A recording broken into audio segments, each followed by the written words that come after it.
అండి. ఇవాళైతే మనము తెలంగాణలో బగారన్నం వండుకుంటున్నాము. బగారన్నం అంటేనే తెలంగాణలోకి ఒక ఎమోషన్ కదా. మరి నేనైతే రాయలసీమ అమ్మాయిని అయినప్పటికీ కూడా తెలంగాణలో బగారన్నం బోటి కూర సూపర్ ఉంటాయి. మరి తెలంగాణలో బగారన్నం వండుకోవాలంటే ఎలా వండుకోవాలో చూసేద్దామా. ఈ తెలంగాణ బగారా రైస్ చేయడం చాలా సింపుల్ అండి, పెద్ద హడావిడి ఏమీ ఉండదు. ఇక్కడ చూసారా, నేను చక్కగా బిర్యానీకి కావాల్సిన ఐటమ్స్ అన్నీ, బిర్యానీ మసాలా అంతా తీసుకున్నాను. అండ్ అలాగే పుదీనా, కొత్తిమీర, ఉల్లిపాయలు అండ్ అలాగే టమాటా ఇవన్నీ కూడా రెడీగా ఉంచుకున్నాను. ఇప్పుడు గిన్నె పెట్టేసుకొని మనము బాగా ఆయిల్ యాడ్ చేసుకొని, చక్కగా బగారన్నం అంటేనే కొంచెం ఆయిల్ పడుతుంది కదా, ఈ ఆయిల్ అంతా మనకు వేడెక్కాగా ఇందులో మనము ఒక్కటి కాదండి అన్ని బిర్యానీ దినుసులు, చెక్క, లవంగ, మొగ్గ, మరాఠీ పువ్వు, మరాఠీ మొగ్గ, రాతిపూత, స్టార్ అనీస్, షాజీరా, పచ్చిమిరపకాయలు, బిర్యానీ ఆకు, చక్కగా ఇవన్నీ వేసి అండ్ అలాగే కాస్త జీడిపప్పు వేసి అన్నీ వేయించుకున్నాను. ఇవన్నీ అలా వేగుతుండగానే ఉల్లిపాయలు తీసి కూడా వేయించుకుంటున్నాను. ఇవన్నీ కూడా బాగా ఎర్రగా వేగిపోవాలి. యూజువల్గా మనం ఆయిల్లో వేసేటప్పుడు అన్నీ మాడిపోతాయి, కాస్త జాగ్రత్తగా చూసుకొని వేయించుకోవాలి.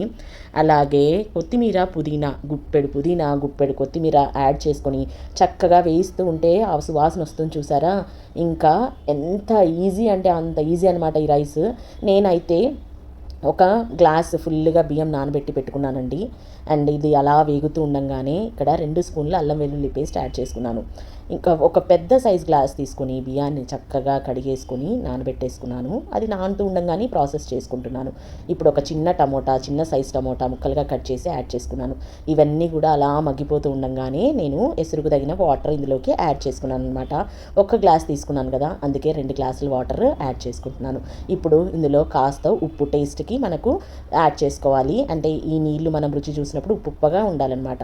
ఇంకేముంది, మనం నానబెట్టుకున్న బియ్యాన్ని ఇందులోకి యాడ్ చేసుకోవడమే అనమాట. ఎసురు బాగా మరుగుతున్నప్పుడు నానబెట్టిన బియ్యాన్ని ఇందులోకి చక్కగా యాడ్ చేసుకొని మూత పెట్టి ఉడికించుకుంటే తెలంగాణలో బగారన్నం రెడీ అయిపోయినట్టే. మరి ఇంకెందుకు ఆలస్యం, మీరు కూడా ఒకవేళ తెలంగాణ బగారా రైస్ ఎలా వండుకోవాలో తెలియాలంటే ఈ వీడియో చూసేసి మీరు కూడా వండేసుకోండి. ఈ రెసిపీ మీకు ఎలా అనిపించింది, మరి నేను మీ తెలంగాణ స్పెషల్ ట్రై చేయడం ఎలా అనిపించిందో మీ తెలంగాణ వాళ్ళైతే కామెంట్ సెక్షన్లో కామెంట్ చేయండి. Thanks for watching, bye.